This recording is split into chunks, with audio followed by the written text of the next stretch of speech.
Boa noite aos irmãos. A paz do Senhor Jesus possa ser com cada um de nós essa noite. Amém? Abrirem as suas Bíblias.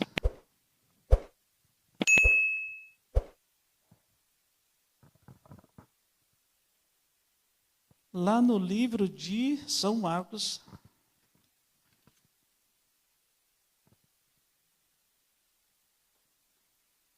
Livro de São Marcos. É uma história bem conhecida, mas nós vamos meditar um pouco nela hoje. São Marcos 10:46, irmãos. O meu óculos está embaçando aqui, eu não sei o que é, mas está embaçando. Não sei se é o calor. Irmãos, essa história, hoje eu trouxe aqui dois textos básicos assim para a gente meditar, que é São Marcos 10:46, depois nós vamos lá para São Lucas 14, verso 15. E essa história de Bartimeu é uma história assim bem conhecida, né, irmãos? Muitos pregadores pregam sobre Bartimeu, muitos falam de um jeito, falam de outro, e assim, geralmente as pessoas frisam mais a cura de Bartimeu, mas hoje eu queria assim dar um enfoque assim um pouco diferente aqui na história de Bartimeu, trazer aqui com um enfoque um pouco diferente, né? Porque a história de Bartimeu, irmãos, é uma história assim que, olha, se a gente parar para analisar, fazer uma análise mais profunda dessa história, da história de Bartimeu, a gente vê que tem muita coisa para a gente aprender com essa história. Mas eu, sem mais delongas, eu quero ler, porque às vezes eu tenho mania de não ler o texto com os irmãos. Como a gente já sabe de cor, às vezes eu ponho os irmãos para ler e fico comentando sobre o texto. Mas nós vamos ler 46. A minha versão aqui, irmãos, é um pouco diferente, talvez, da de vocês. Eu não sei, mas com certeza aí vai ter palavras aqui na minha versão, aqui no meu texto, que não vai estar aí, mas vocês sabem que o significado é o mesmo. Mas aqui diz assim: e vieram para Jericó, e saindo ele de Jericó com seus discípulos e uma grande multidão, Bartimeu, o cego filho de Timeu, estava assentado junto do caminho, mendigando. E ouvindo que era Jesus de Nazaré, começou a clamar e a dizer: Jesus, filho de Davi, tem misericórdia de mim. E muitos o repreendiam para que se calasse, mas ele clamava cada vez mais: Filho de Davi, tem misericórdia de mim. E Jesus, parando, disse que o chamassem. E o chamaram, o cego, dizendo-lhe: tem bom ânimo, levanta-te, que ele te chama. E ele, lançando de si a sua capa, levantou-se e foi ter com Jesus. E Jesus, falando, disse-lhe: que queres que te faça? E o cego lhe disse: Mestre, que eu tenha vista. E versículo 52. E Jesus lhe disse: vai, a tua fé te salvou. E logo viu e seguiu a Jesus pelo caminho. Amém? Glória a Deus. Irmãos, interessante. Tem algumas pessoas, alguns pregadores, que eles criam assim umas fantasias, fazem umas pregações fantasiosas, umas falácias. E em série eu já vi alguns pregadores falando assim que Bartimeu, ele foi arrancado os olhos dele, porque isso é pregador de púlpito, tá, gente? Eu nem sou pregador e nem cantor, então só Deus nos acuda hoje. Mas assim, olha, dizem alguns pregadores, teólogos, tal, que Bartimeu ele foi arrancado os olhos porque o Timeu, o pai de Bartimeu, ele era um soldado romano, e depois ele se rebelou com uma legião contra Roma. E o que acontece?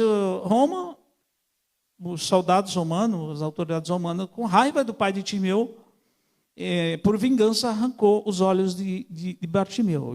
Mas isso é uma exceção que fazem no texto, tá?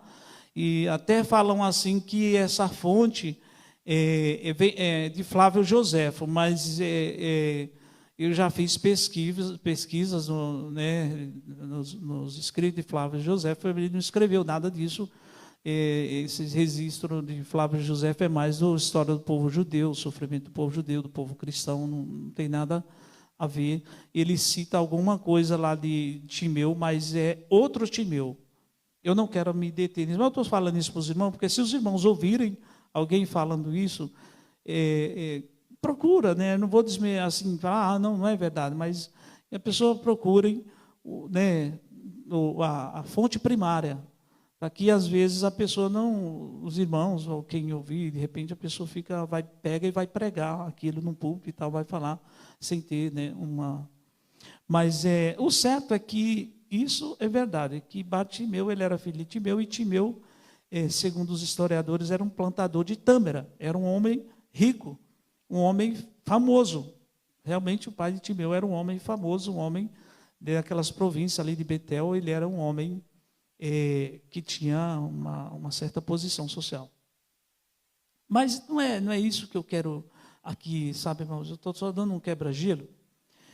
Mas é que é assim, irmãos, veja, dizem que, eu já vi várias definições de sorte, diz que cristão não tem sorte, né, irmão?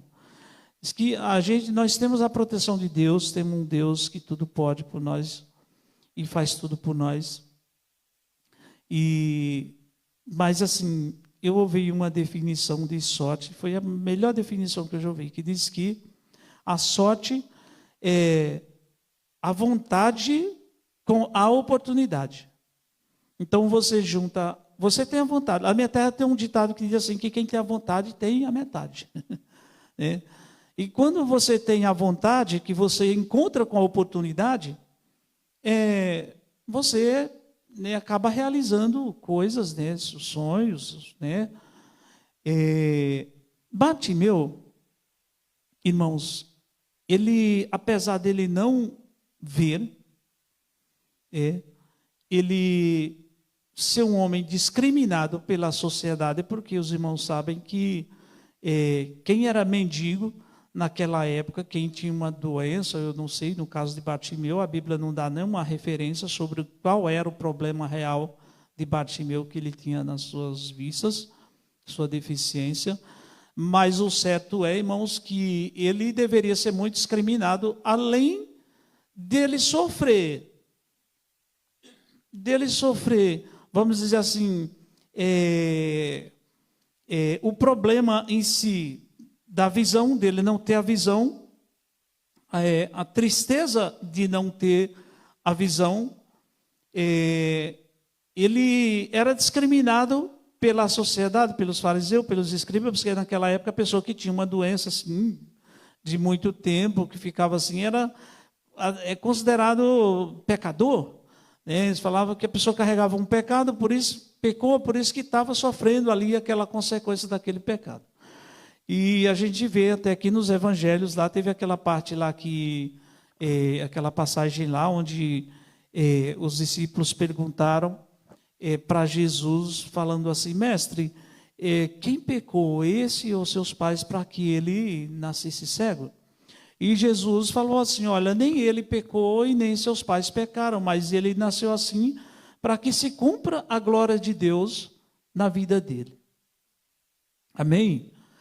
Irmãos, Bartimeu, naquele dia, eu acho que era o dia de sorte de Bartimeu, porque ele estava ali na beira do caminho, e eu imagino que mal sabia Bartimeu que Jesus havia de passar por ali, como eu vinha falando, apesar de Bartimeu ele não ver, ele sabia, ele já tinha ouvido falar de Jesus, com certeza, muitas vezes ele já tinha ouvido falar de Jesus.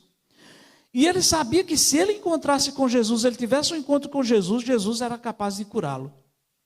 Ele sabia que a solução do problema dele estava na pessoa de Cristo. Estava na pessoa de Jesus. A solução para o seu problema. Sabe, irmãos, eu fico pensando assim, quantos de nós temos essa confiança, essa certeza, de saber, de ter a certeza que a nossa solução, a solução dos nossos problemas está na pessoa de Cristo. Porque muitas vezes nós temos Cristo na nossa vida, meus irmãos, como estepe. Você já pensou? Às vezes você está andando numa estrada naquele carrão. E por falar em carro, irmão, só abrindo aqui um parente, um gancho aqui, eu até esqueci de agradecer aqui. Eu não sei se é porque antigamente eu era para estar mais nervoso com o que aconteceu comigo agora. Mas eu estou tranquilo, graças a Deus estou tranquilo. Porque o Waze me jogou aqui num subidão aí, irmãos. E eu fui subir e o carro patinou. E eu vi que não ia subir, quando eu freiei, o carro voltou de ré. E voltou e não teve jeito. Ele bateu no muro, ele atravessou e bateu no muro, bateu numa coluna ao lado, arrebentou com a minha porta traseira, arrebentou com tudo. Mas eu estou tranquilo. A minha esposa disse que está assustada. Na hora ela ficou, clamou por Deus e tal, assim. E eu vi que ela estava aflita. Eu cheguei agora para ela e falei, filha, não fique triste, não. Isso aí uma hora se acaba, não tem jeito. Se eu não batesse hoje, uma hora o ferrugem vai comer. Depois a gente arruma, nós estamos aqui bonitinho, eu de terno, você bonitinha. Nem o cabelo desarrumou, nem a sobrancelha desarrumou, está tudo arrumadinho no lugar. Não fique triste, né? Depois com o tempo a gente arruma aquilo lá, não tem problema. Mas eu fico pensando, irmãos, que quantas pessoas não põem a sua esperança, a sua confiança nas coisas materiais, né? Coloca a sua confiança, como eu estava falando, coloca Deus como um step na vida delas. É quando você está no seu carro na estrada, aí está tudo bem, aquele carrão bonito, novo, macio, e aí aí de repente o pneu fura. Aí você nunca lembrou do step, mas naquela hora você diz assim, puxa vida, ainda bem que tem o step lá atrás. Você vai, é o Deus SAMU, né? Você quando precisa, nas últimas horas você clama por Ele. Muitas vezes a nossa confiança em Deus está assim, mas Bartimeu não, irmãos. Bartimeu, ele tinha uma confiança em Deus, em Jesus Cristo, que ele sabia que a pessoa de Jesus era capaz de lhe dar a cura. E ali, enquanto eu estou aqui resumindo aqui, irmãos, porque o relógio, a gente corre contra o tempo, mas, irmãos, conta que Jesus, aí o texto conta que Jesus passava ali pela cidade de Jericó com seus discípulos e uma grande multidão o seguia. Irmãos, historiadores, a gente estuda aí teologia, e eu vou falar uma coisa para vocês, olha, historiadores, eles falam que naquela multidão que Jesus passava ali por Jericó, Jericó era uma cidade, na época, existia duas Jericó, a velha Jericó e a nova Jericó, porque a primeira Jericó já havia sido destruída, estava em ruínas. E por isso que se você ler em São Mateus e em São Lucas, vocês vão encontrar, assim, aparentemente contradição no texto, mas não é. É que quando fala que um fala que Jesus estava saindo e outro fala que Jesus estava entrando. E outro fala que Jesus estava perto de Jericó. Por quê? Porque mesmo Jesus estando saindo de Jericó, ele ainda estava perto de Jericó. Então ele estava entre as duas Jericó. Mas isso eu também não quero me deter, porque senão vai tomar muito tempo. Mas só para vocês entenderem. Porque de repente vocês pegam um texto lá em Mateus ou em São Lucas e mas está se contradizendo. Não se contradiz. A Bíblia, ela é perfeita, ela é uma palavra de Deus inspirada totalmente por Deus, infalível, totalmente confiável. Mas o que eu quero dizer é o seguinte, a cidade de Jericó era uma cidade alfandegada, ali onde as pessoas passavam ali, muitas multidões ali que desciam para Jerusalém, eles paravam ali até para se livrarem assim, de assalto, de algum mal que pudesse acontecer a alguma pessoa assim, porque tinha muito naquelas estradas lá, né? Pessoas assim que roubavam, matavam, até, inclusive, Jesus contou aquela parábola lá do samaritano, que a gente leu, acho que foi ontem, na lição, na semana passada, desculpa. Mas o que acontece, irmãos? Dizem os historiadores que ali havia uma multidão, porque quando a gente fala de multidão assim, que a gente não faz uma exegese do texto, ou que a gente lê assim, não lê livros paralelos e tal, a história, dá a impressão que é umas 100 pessoas, 150, mas não, irmãos. Ali havia em torno de 12 a 15 mil pessoas. Irmãos, Jesus, quando ele passava num lugar, quando ele passava nas vilarejos, nas províncias, nas cidades, ele arrastava multidões com ele. Uns por curiosidades, como nós sabemos na história, por curiosidades, outros atrás de milagres, outros atrás de comida, outros atrás de algum favor de Cristo, né? E muitas coisas, muitas pessoas, interesse, né? Mas o certo é que Jesus atraía multidões. Jesus atraía multidões.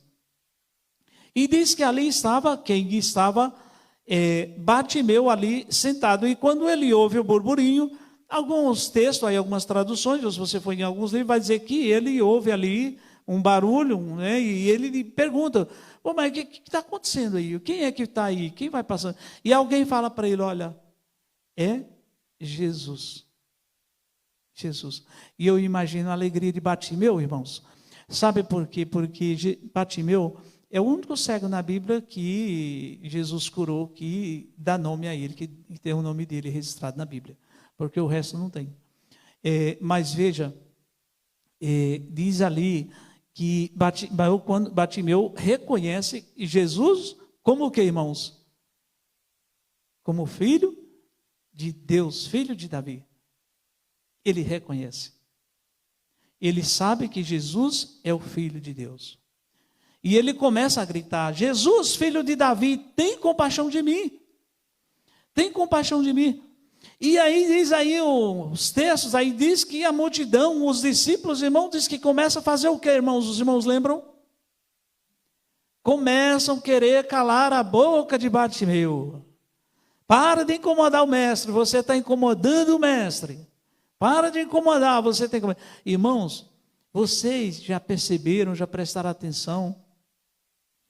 Quantas pessoas tentam nos calar quando nós queremos fazer as coisas para Deus, quando nós queremos louvar, o diabo ele quer nos calar. Quando nós queremos fazer uma coisa na igreja, para o benefício da igreja, da congregação, alguém se levanta para criticar a gente. Fala que você é extremista, que você quer estar à frente de tudo, que você tem tudo, né? Esse irmão aí, olha, ele quer fazer tudo e tal. Então, assim, irmãos, e eram pessoas que não era multidão, povo de fora não, viu? Era as pessoas que andavam com Cristo. Não era só os 12, porque às vezes vê e fala, os discípulos, mas os discípulos de Jesus, apóstolos de Jesus, os discípulos eram muitos. Eram muitas pessoas, os 12 eram que acompanhavam ele. Mas os discípulos de Cristo eram muita gente, pessoas que aprendiam com ele, que pregavam o evangelho também. Irmãos, vocês lembram que a multidão sempre causa problema. Jesus, ele diz assim, olha, não sigais a multidão quando esta vai para o lado errado. Porque geralmente a maioria, irmãos, a grande multidão do mundo, quando eu estou falando aqui no mundo, geralmente você vê hoje o mundo está indo para um lado e o povo de Deus está indo para onde? Para outro. Nós estamos remando contra a maré, irmãos, estamos andando na contramão do mundo. Lá naquela mulher do fluxo de sangue, a multidão queria impedir ela de se achegar até Cristo. Zaqueu, para ver Jesus, teve que subir numa árvore. Aquele homem que foi levado pelos 4 amigos, eu acho que sei se foi hoje que eu li essa, a memória é meia... foi hoje, né, irmãos? Teve que descer pelo telhado, né? Tiveram que descer pelo telhado, porque estava difícil ali a situação. Irmãos, lembram quando as criancinhas queriam se achegar até Jesus? Quem foi que foi querer impedir as criancinhas de chegar até Jesus? Os discípulos de Cristo. E Jesus falou, não, deixai vir a mim as criancinhas, porque delas é o quê? O reino de Deus. Irmãos, veja, muitas vezes, se nós não vigiarmos, nós, adventistas, que dizemos que conhecemos a palavra de Deus, que conhecemos a lei, que conhecemos a mensagem mensagem do advento, a mensagem do santuário e tudo mais, irmãos, se nós não tomarmos cuidado, muitas vezes, nós, ao invés de nós levarmos pessoas para Cristo, nós afastamos elas de Cristo. Porque às vezes nós queremos colocar tanta coisa na cabeça das pessoas. Sabe aquela passagem para lá, por enquanto eu vos tenho dado a beber leite. Muitas vezes nós queremos enfiar um bife mesmo na goela das pessoas. Sabe, aquelas pessoas que nem ainda leite estão prontas para beber. E eu tive uma experiência, não vou contar a fundo assim, mas uma experiência com uma pessoa na minha casa, que eu estava dando estudo bíblico, pessoa que estava saindo do álcool, daí de vários anos veio me pedir ajuda, eu falei, vai lá na minha casa que eu tenho um remédio para você. Ela foi lá, eu apresentei Cristo para ela, ela saiu do vício do álcool e tal. Quando ela estava aí na semana de oração na minha casa, chegou um bendito de um irmãozinho, mas falou tanta coisa para aquela mulher que ela não voltou mais, irmãos. Irmãos, veja, tem pessoas, eu já tenho 24 anos, 25 anos aí de adventista, e eu já vi pessoas que são especialistas em tirar pessoas da igreja. Eu nunca vi elas trazendo pessoas para a igreja, mas elas têm o dom de magoar pessoas dentro da igreja. De magoar pessoas e afastar pessoas da igreja. Tirar pessoas da casa de Deus. Mas, voltando à história de Bartimeu, irmãos, ele grita, filho de Davi, tem misericórdia de mim, tem compaixão de mim. Irmãos, olha que interessante. Bartimeu estava tendo uma oportunidade ali, que era a última oportunidade que ele tinha. Sabe por quê? Se os irmãos pegarem o texto lá, acho que não precisa nem pegar, os irmãos sabem que Jesus estava passando ali dentro da cidade de Jericó e ele ia para onde? Para Jerusalém. E lá em Jerusalém ia acontecer o quê? A Páscoa e depois o quê? Jesus seria crucificado. Jesus não passaria mais pela cidade de Jericó. Sabe, irmãos, a vontade aqui, dá uma vontade de andar aqui pela igreja, viu, irmão Rodrigo? Mas, irmãos, eu gosto assim de conversar, pregar, conversando assim com os irmãos. Veja, irmão, Jesus hoje está aqui conosco. Amém? Os anjos de Deus estão aqui conosco. Deus, o Espírito Santo, está aqui conosco. Muitas pessoas, irmãos, queriam estar aqui hoje e não puderam. Outros que tiveram oportunidade não vieram, não quiseram, recusaram. E eu e você, nós somos bem-aventurados porque nós estamos aqui. Nós não sabemos o dia de amanhã.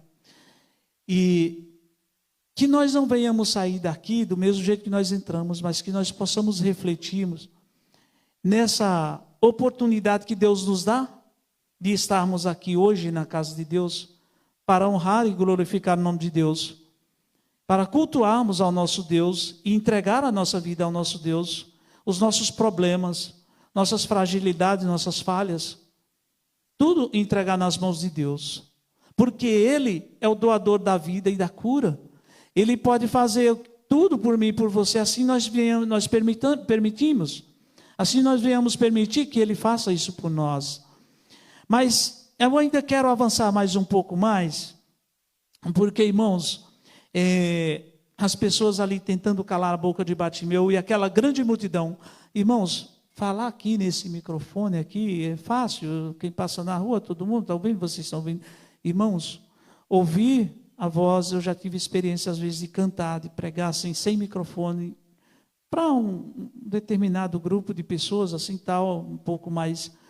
Irmãos, olha, é muito difícil, porque você, e eu ainda tenho um problema de audição, estava falando para o irmão Rodrigo ali, irmão Rodrigo, põe só nessa caixa, porque na hora que dá um zumbido aqui, irmãos, é difícil, eu perco o playback, me perco. Aí o que acontece? É difícil você gritar, falar no meio de uma grande multidão. Vocês imaginem o burburinho, o falatório que estava aquele povo atrás de Jesus. Mas Jesus, irmãos, ele passando ali, depois que ele já havia passado de Bartimeu, irmãos, ele ouve a voz de Bartimeu no meio da grande multidão. Jesus, filho de Davi, tem misericórdia de mim, tem compaixão de mim. E Jesus diz assim, chama ele. Para a decepção deles, né? Porque Jesus é só nosso. Jesus né? Ele não vai querer se envolver com essas coisas, esse camarada aí. Irmãos, aí o que acontece? Bartimeu diz o que ele tem, o que? Eu não sei se aqui nesse texto que eu li, se tem Mas tem uns textos, outras traduções que falam que a única coisa que ele tinha, o que era uma capa. E diz que ele fez o que com aquela capa, irmãos? Jogou aquela capa para o alto, não quis nem saber. Ele diz assim, ó, eu não quero nem saber de capa mais, ele está me chamando. E os outros chegam para ele e falam assim, olha, tem bom ânimo, porque ele te chama. Que maravilha, irmãos, glória a Deus, Jesus nos chama hoje, Ele chama a mim e a você, olha, vem aqui que eu estou te ouvindo. É uma grande multidão que quer te impedir de chegar até a Cristo, que quer tampar os ouvidos de Cristo com o burburinho, com os falatórios, com as falácias, o mundo aí fora, a internet, redes sociais, televisão, da Atena, sei lá o que lá, Cidade Alerta, que eu não assisto essas coisas, mas tantas coisas, irmãos, que querem nos impedir de ouvirmos a voz de Cristo, a voz de Deus nos chamando. E aí, quando eu coloco todas as coisas na minha vida, como é que eu vou ouvir a voz de Cristo? Mas Bartimeu estava ali para ouvir a voz de Cristo. E ele estava pronto a ouvir a voz de Cristo, e Cristo ouvir a voz dele. E Jesus, por mais que você esteja no meio de uma grande multidão desse mundo que queira calar a tua boca, Jesus está te ouvindo, atento à voz do teu coração, mesmo que ninguém ouça a tua voz, Jesus está ouvindo a voz do teu coração e do meu coração. Ele sabe o que vai dentro de mim e dentro de você. E diz que quando ele chega lá para Jesus, Jesus diz assim, o que queres que eu te faça? Olha, irmãos, eu fico pensando assim, olha, eu não sei o que eu faria se fosse eu, porque no caso do meu carro hoje, será que eu não ia falar para Jesus, dá um carro novo, arruma meu carro lá. O Bartimeu não tinha uma casa, né, irmãos, eles estavam na rua. Aquela capa que ele tinha, irmãos, aquilo era uma capa doada pelo governo de Roma, que atrás todo mendigo, toda pessoa pedinte, tinha que ter aquela capa que era um sinal de autorização do governo romano, que estava escrito atrás mendigo. E quem tinha aquela capa,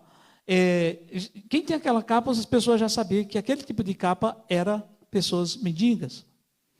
Irmãos, interessante que aquela capa deveria servir para muitas coisas.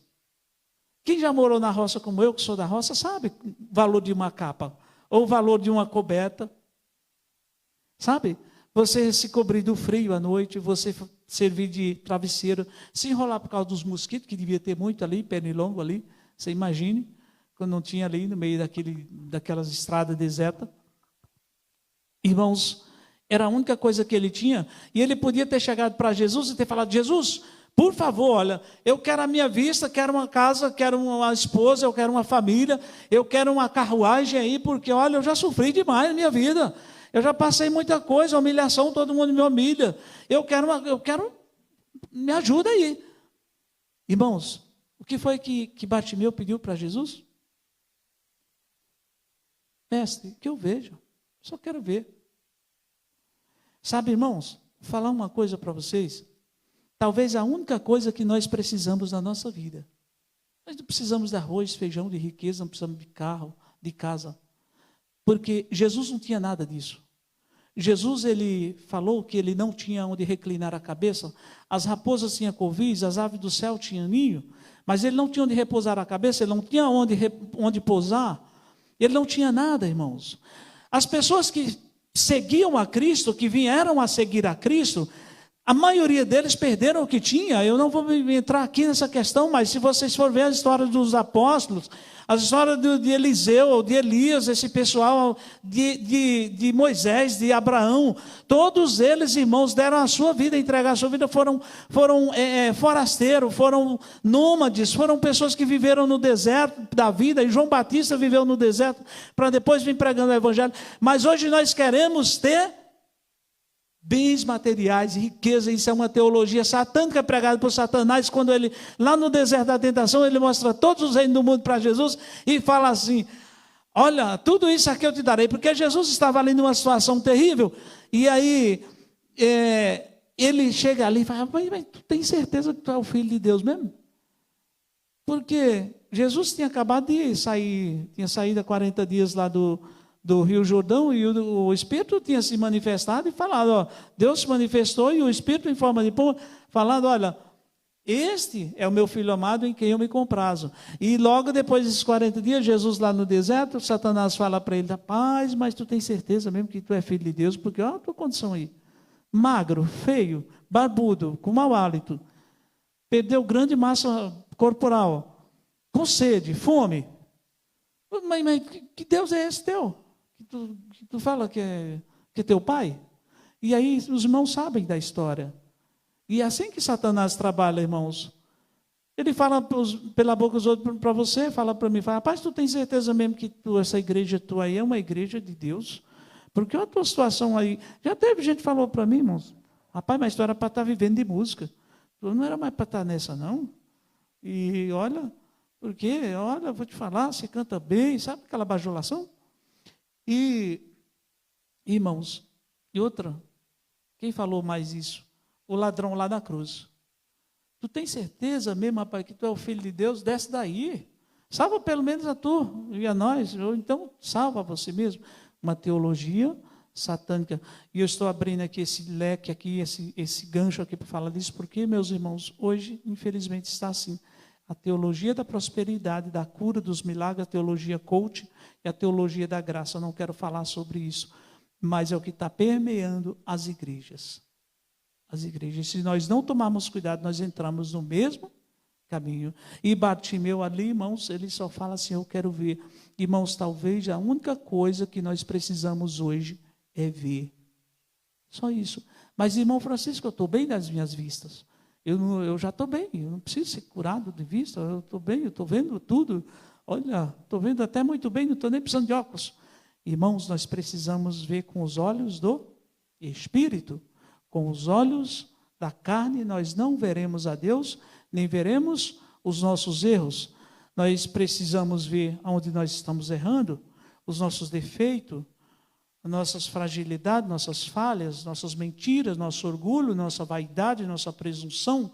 Tantas coisas que nós precisamos ver, irmãos. Talvez tudo que nós precisamos hoje é ver. Só isso. Tudo que nós precisamos é enxergar. Paulo, para ele era normal perseguir os cristãos, e ele tinha uma vista boa, né? Era normal perseguir os cristãos, mas ele precisou cair de um cavalo, de uma montaria e ficar cego, para depois ele ver o que ele estava fazendo, enxergar o que ele estava fazendo. Sabe, irmãos? E diz aí, só para nós fechar, porque eu já vou para o último versículo aqui, só para nós terminarmos, diz que Bartimeu seguiu louvando a Jesus, estrada fora, e jogou aquela capa. Irmãos, quando Deus ele faz um milagre na minha vida e na sua vida, não é para nós ficarmos calados e ficarmos ali, sabe, num canto ali, como se nada tivesse acontecido. Não, irmãos, é para nós falarmos. Para nós falarmos e seguirmos esse Cristo que fez essa transformação, esse milagre na nossa vida. Mas muitos de nós, hoje a nossa igreja que era para estar cheia, irmãos. Era para estar cheia. A minha igreja lá, eu frequento, era para estar cheia, mas eu tenho certeza que tem menos gente do que aqui, um número bem menor de pessoas.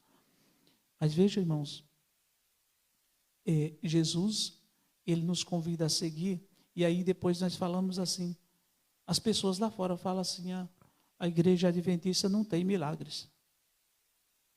Sabe por que as pessoas falam isso, irmão? Porque nós não falamos, nós não divulgamos o que Jesus faz na nossa vida.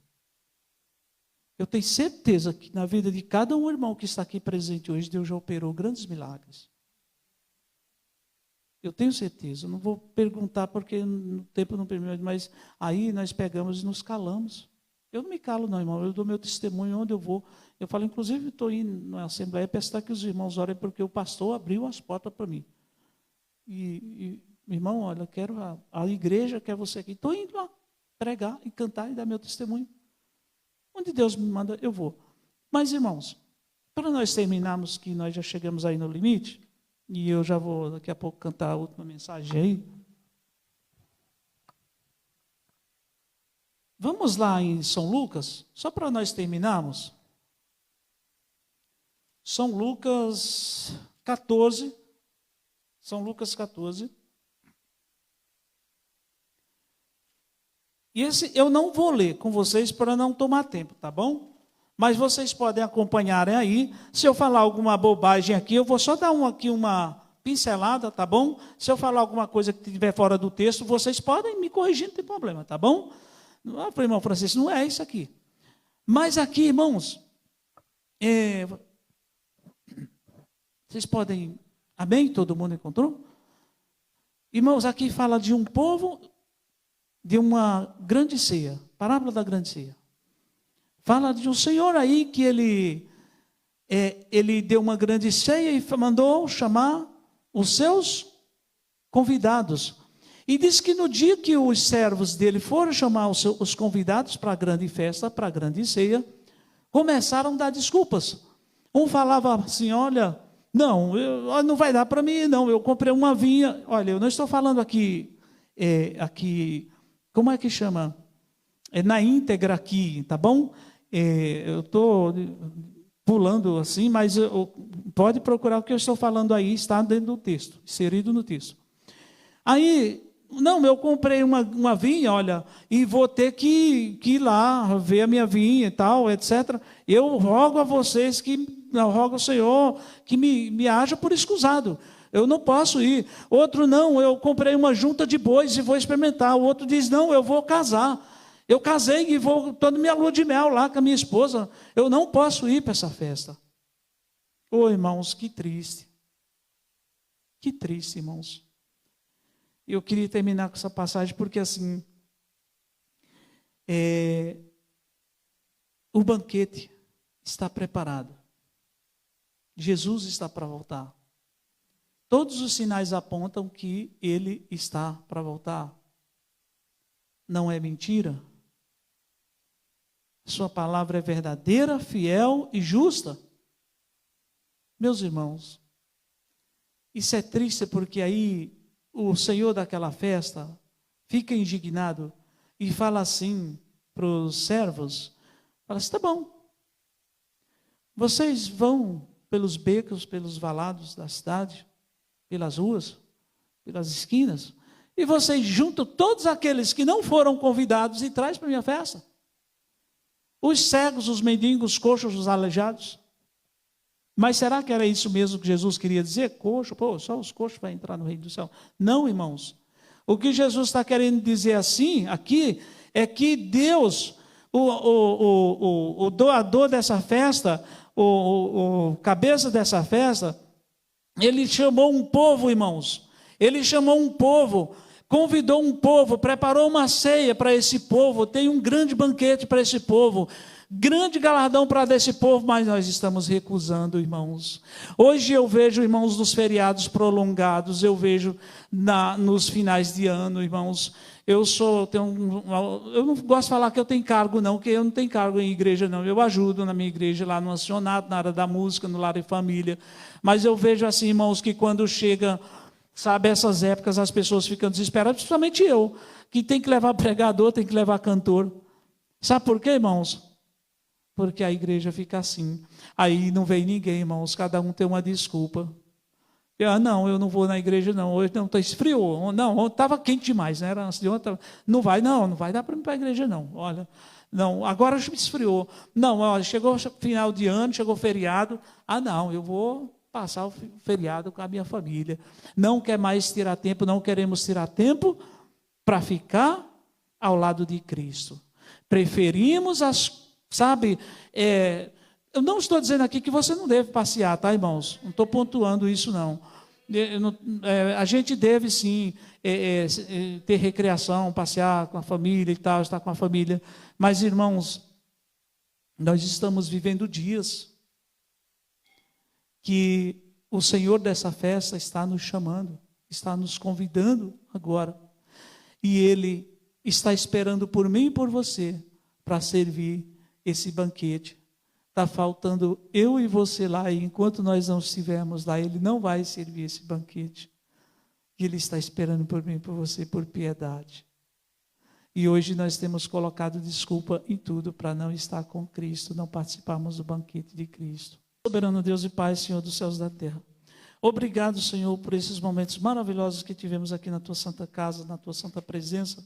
Obrigado por cada família, cada irmão que se chegou aqui, cada família representada, cada amigo, se tiver alguma visita aqui no nosso meio, que por favor, Pai, que o Senhor dê a elas o mesmo Espírito que o Senhor está dando a cada um de nós, que possam sair daqui desejosos de voltar mais vezes na tua santa casa. Que o Senhor nos dê uma boa noite de sono, Pai.